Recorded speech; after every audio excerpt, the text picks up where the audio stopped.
you deal with these realities, you need to have a good understanding of the practical dynamics of poverty and how it impacts on children and families in these communities. You need to be in touch with the unique dynamics and the specific contextual barriers for each parent or family. A pre-packaged approach does not work, or very seldom connects with the needs and realities at that moment. Based on our observations and practical experience with children and families in this context, we formulated 5 goals. To strengthen families, to promote schooling and general education, to prevent neglect, abuse and exploitation, to promote general health and healthy brain development, to promote parent-child interaction and parental responsiveness to children. To make these goals a reality, we focus on the child, parents and families, teachers from mainstream schools and support systems in the community. Can you be a bit more specific? For the parents, it is about nurturing and understanding the importance of attachment and positive family connections.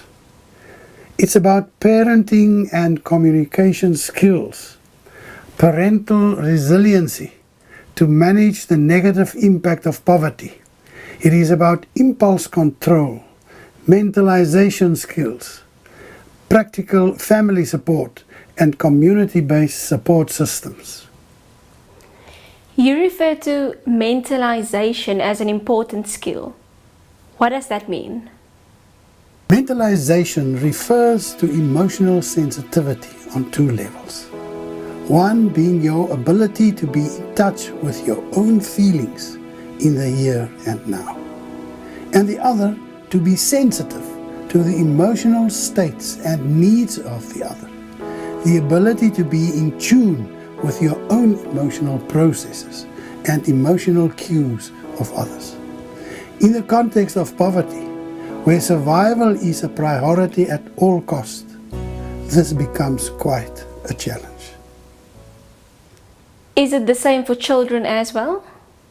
For the children, it's about educational and therapeutic support, with a specific focus on positive attachments, the experience of belonging, a positive sense of self, impulse control, affiliation skills, mentalization skills, tolerance, and respect for self and others. For the teachers, it is about understanding the plight of children living in poverty, dealing with difficult behavior in the classroom, and parent involvement in the context of poverty. I can imagine that you have to deal with all this in the community itself. Indeed, it is about a holistic community-based approach. All your activities, strategies, and outputs happen in the community. Your activities need to have a therapeutic intent all the time. The community is the place where change can happen. The community becomes the therapeutic agent. But we have a dilemma and quite a challenge. Very often there is a gap between our initiatives and the needs and expectations of the family. Our initiatives are to support families to improve family functioning. Their focus very often to survive. Our focus is to better family communication and social skills. Their focus very often to protect their survival system. Our focus is to promote health and education. Their focus to manipulate behavior and strategies to meet their needs.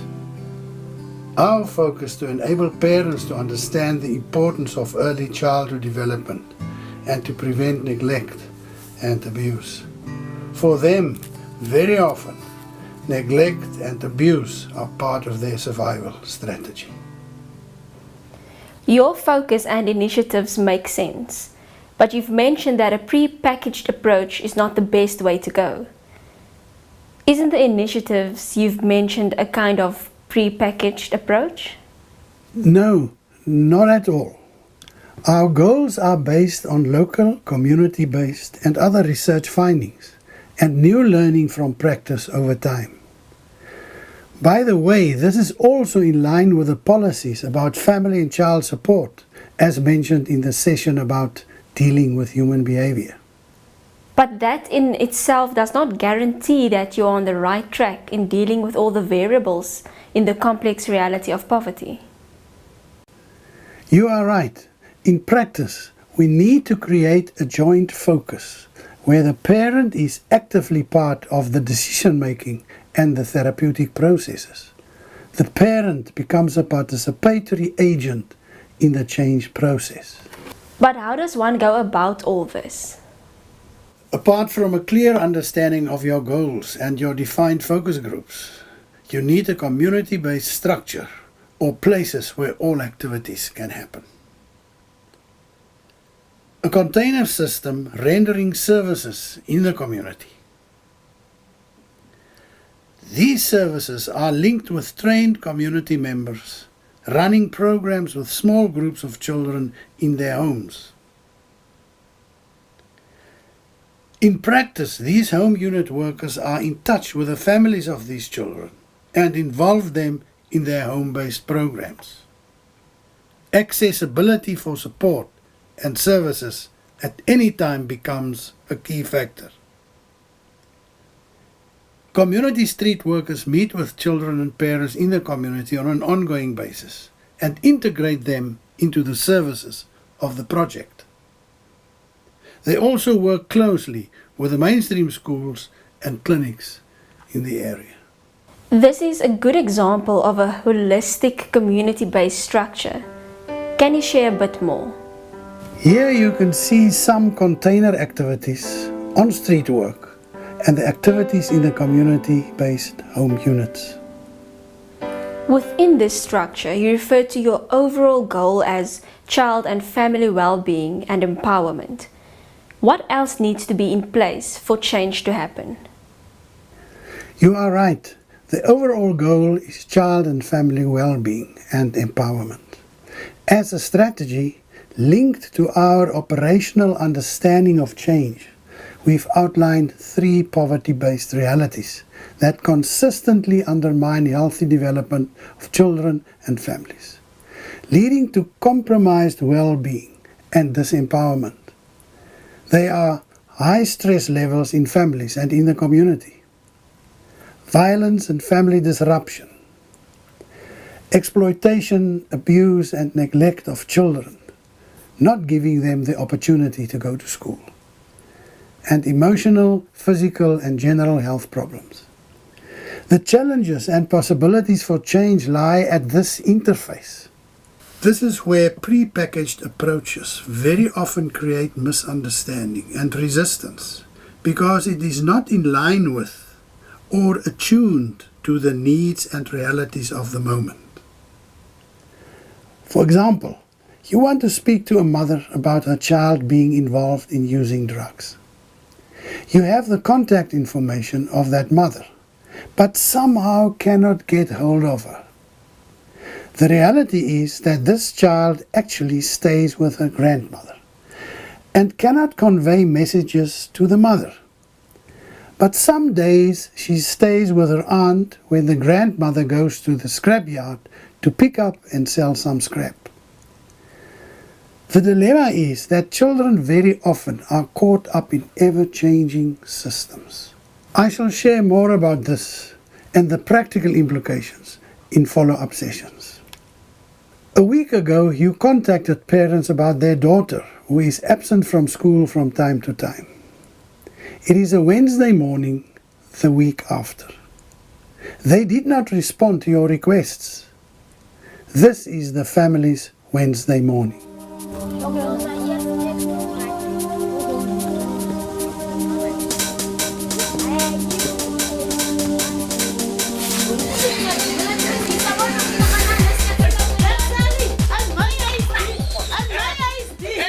A mother turns up without her husband as promised. She mentioned that he took their youngest child to school on his way to work. I do not go to school on Fridays. Then I make money. My friends like me when I have money. I always buy drinks for them.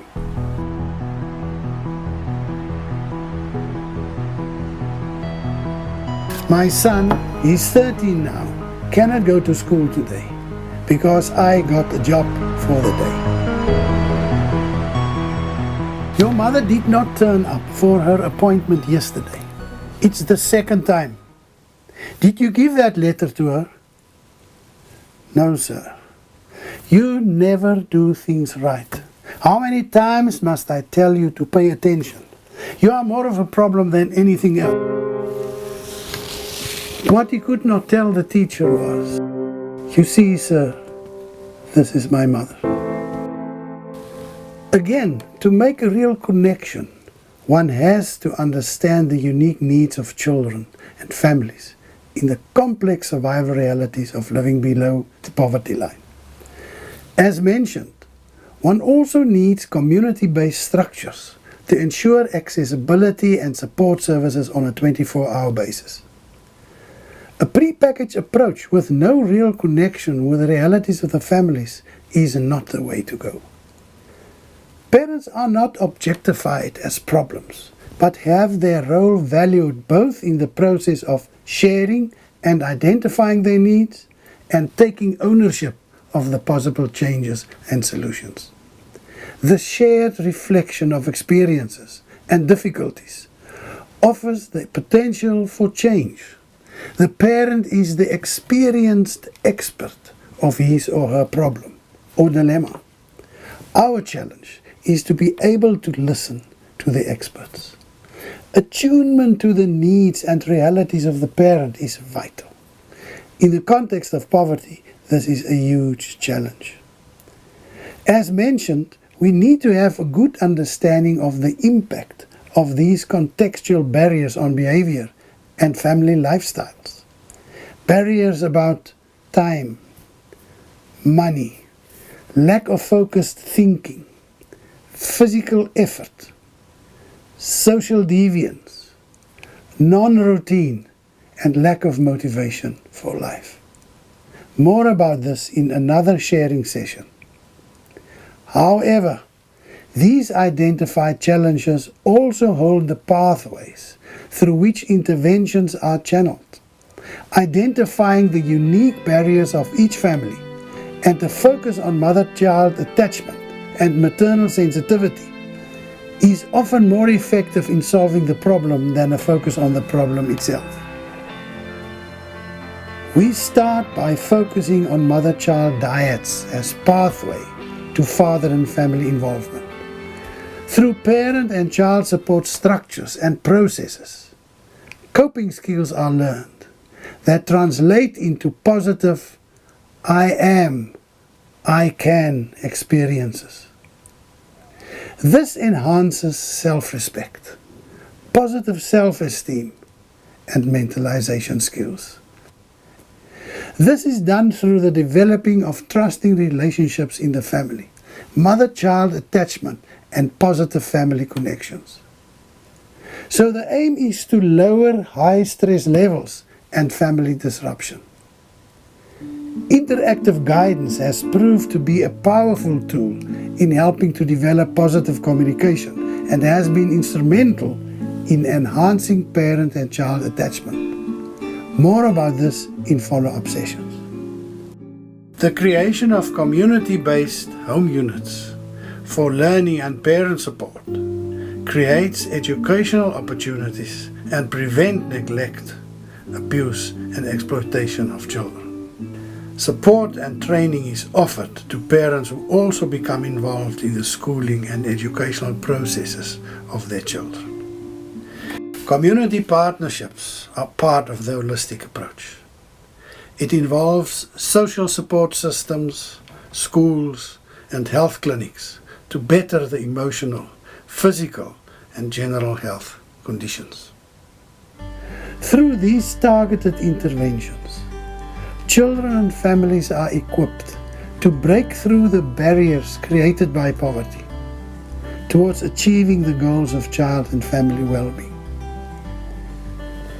This strategy represents the conceptualization of our theory of change and presents the thinking behind the positive outcomes being achieved over time.